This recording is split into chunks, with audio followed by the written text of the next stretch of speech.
This is the disclosure. Pictures included in this lectures are not the property of myself and were obtained from Google Image Search, referenced on the slide. The material is being used for education purpose only, and M. Khan does not claim ownership and rights to this material and will not be printed out or copied in the handouts. This is the introduction. So spinal cord injury is again another significant cause of disability, and it's common in younger age. So in previously we have talked about the Parkinson's disease, and it's a part of common neurological disorders. Spinal cord injury is one of them. These are the objectives. So by the end of this lecture, fourth year MBBS students will be able to discuss spinal cord injury, describe the pathology and types of spinal cord injury, and explain the rehabilitation process of spinal cord injury. These are the USA statistics. So according to the USA statistics, the main cause of the spinal cord injury, they were found in road traffic accident. That was 42%. Due to falls, 27.1% of the patients, and violence, that is a gunshot injury or other violence, 15.3%, and sports injuries, 7.4%. It was common in age 16 to 30 years, and below the age of 15 years only 5%. So it's not common below the age of 15 years, only few patients were found. Older than 60 years of age, 11.5%, and the average age was about 28.7, but up to 39.5 years now. So initially they thought that the age is 28.7, but now according to a new research, it could be up to 39.5 years now. And if you look at the males, 81.6% are male. So it's more common in male than female. This is the statistics of a study carried out in Peshawar. So this is that's the only thing I could find, and it falls 37.1%, and surprisingly RTA is less, 27.4%. If you look at the USA statistics, the RT was around 42%, so it's less in Pakistan. The violence again more or less the same, 17.7%, but the falls may be because this study was carried out in Peshawar, and it's more hilly area, so there are a lot of hills around. That's why patient will have a history of falls from the height and having spinal cord injury. The mean age was 41.7 years, which is near to 39.5, and male was 74.2%, but in the USA study about 81.6%. So it's again not that far, so it's more in male rather than female. And older than 60 years of age, there were 32%, but in the USA it's only around 11%. So the older than 60 years of age patients in Pakistan are more, and again that may be because the KP is a hilly area, and a lot of patients may have history of fall from a height, and older people have poor balance. That's why they may have had the fall. And in this study, surprisingly, the mortality within the first year of spinal cord injury was 82.3%. So it's quite significant. It means that a lot of people will die within the first year of the spinal cord injury. So it's have a very bad impact actually on the mortality rate. If we think about the other causes, there could be spinal tumors, infections, vertebral fractures, and spondylosis or osteophytes. This is the spinal cord brief anatomy. So the spinal cord extends from medulla oblongata to the lower part of the first lumbar vertebra L1, that's conus medullaris. And this is a description of the spinal nerve.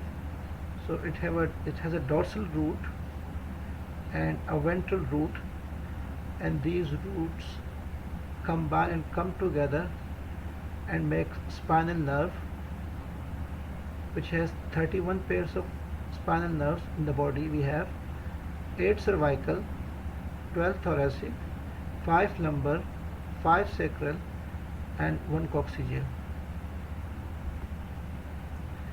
This is the functional anatomy of the spinal cord. So we have a posterior column, a dorsal column, which will have fine touch fibers, light pressure, and proprioceptive input, which will have a fiber of these 3 areas. Then we have lateral corticospinal tract, which is this one, lateral corticospinal tract here, okay, and that's the pyramidal tracts, and that controls skilled and voluntary movements.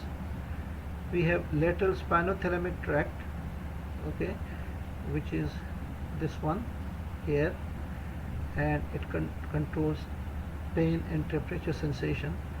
So any problem in here, we're going to lose the sensation of the pain and sensory loss. These are the types of spinal cord injuries. So we have a complete injury where there is a complete dissection of the spinal cord, and it's irreversible. The patient will go in the spinal cord and there will be no recovery, because the spinal cord will be completely damaged and there will be no sacral sparing in this one. Then we have another type, which is incomplete injury, and the incomplete injury again could be divided into 5 subtypes. The one is the central cord syndrome, in which one the cord is centrally compressed. It may be due to extension injuries, or it's common in the elderly people, and in this type they have lost upper limb movements, but they have some movements in the lower limbs. So mostly the arms are affected with this kind of syndrome. Then we have anterior cord syndrome. So if we have the anterior cord syndrome, which will be this one, and there will be loss of some motor activity in this one, okay, and that is common in younger age of spinal cord injuries. There's again a Brown spot syndrome, which is the hemisection of the spinal cord. This is this one, okay, so which is the hemisection of the spinal cord. So the spine, one side of the spine will be damaged, and because the fibers cross onto the opposite side, so there will be some problem of sensation, or there will be complete loss, motor and sensory, on the opposite side, because it's damaged to the one side. Then we have a posterior cord syndrome. So if anything wrong with the posterior cord, which will be, this is the anterior and this is the posterior actually, so if anything wrong in this one, so the patient, if you go to the previous slide, the patient with posterior column, the patient will lose fine touch, light pressure, and proprioceptive problem in this type, okay. And cauda equina syndrome is actually a lower lumbar spine, or S1 and S2, that controls the bowel and bladder movements. So if anything happens, or any injury to the spinal cord below the level of L4 or S1, S2, then the patient would lose the sensation of the bladder and bowel, and they may have urinary incontinence or urine retention problem. This is the classification of the spinal cord injuries. It's quadriplegia, so this injury in the cervical region, and that affect all four limbs. So both the upper limbs, both the arms and both the legs will be affected. Then we have paraplegia. Then if there is an injury on the into the thoracic, lumbar or sacral segments, then it will affect both lower limbs. So both legs, sensory changes or motor losses depend on the damage. Assessment is again a very important part. Objective assessment. We need to check the dermatomes. It's an area of the skin innervated by sensory axons, and these are the areas which have been innervated by different nerve roots. So any problem in L1 vertebra will have a sensory loss in this area, L2 here, L3 and vice versa. That's C4 here. So you need to look for these signs depending on the site of the injury, so to determine the level of injury, and also we can assess the improvements or deterioration in the patient's symptoms. So it's an important tool. These are the myotomes, so we can check for the upper limb and lower limb myotome. That's deltoid, wrist extensor C6, elbow extensor C7, and vice versa. So we can have a look. So if there is any muscle loss or motor activity loss according to the segment, these movements could be affected. That's are the complications of spinal cord injury.